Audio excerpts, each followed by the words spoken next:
It's great, right? But it's not where we don't stay here. We move on to what more God has for us. Here's the next one. We should understand that by staying where we are, we will miss out on what is to come. If you just sit in one spot and you don't allow God to progress your life, progress your heart, if God doesn't progress as a church, then we're going to miss out on what God has for us in the future. And then we are called to accomplish a mission that is bigger than ourselves. It is God's size. And that's what exactly, they were to camp out, but they were headed to Jericho. Their next mission, their next thing that God would do.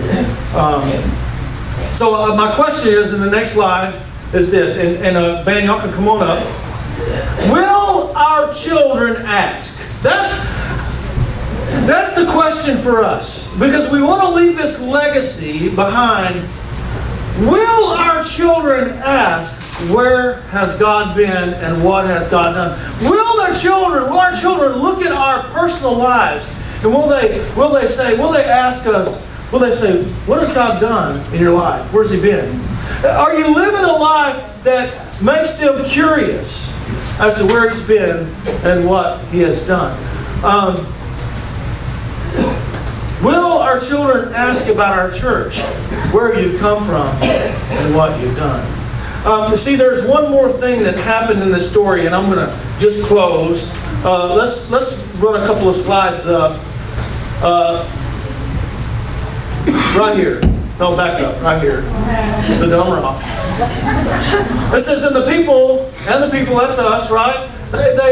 Of Israel, they did just as Joshua commanded and took up 12 stones out of the midst of the Jordan. So they did what they were supposed to do, according to the number of the tribes of people of Israel, just as the Lord told them, and the people carried them over. So they took up stones, they carried over the stones, and when they with them to the place where they lodged, and they laid down their stones. Right? And this is the interesting thing. Though. This is the part that really gets me. It says Joshua,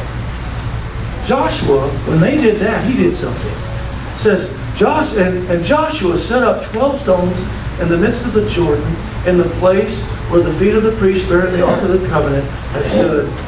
And they were there to this day. And they were there at the writing of the Scripture. This is interesting. So we think about this. So these Israelites, they took up these stones on their shoulder to carry about, and they laid them. And they put them up as a monument, a memorial of what God did. But Joshua went in there right where God was working, right in the middle of where God was working, and he stood up 12 stones in the river. And so when the priest came out, the river covered over the stones that Joshua stood up. He couldn't see them physically, right?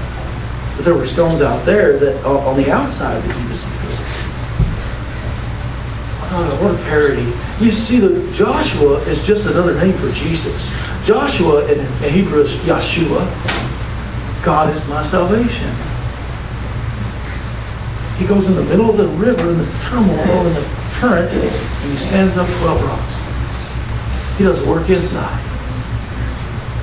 The Israelites were to show the work that Joshua did inside, outside. You see, so if they were showing it outside, well, one day, I could possibly see it,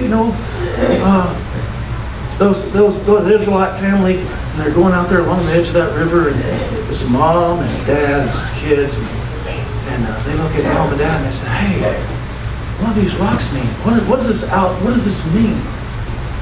Like our kids are supposed to see in us, and they look at us and say, we're supposed to make them curious by the way we live, and they're supposed to look at us and go, hey, what does this mean, the way you live your life? Why are you different than most everybody else? Why are we different? Why do we go to church? Why do we sing those songs? Why are we thriving to do more of God's work? What does that mean? Just like they would ask, what do these stones mean? And I could picture that mom and dad gathering their kids up and say, well, you see these rocks right here?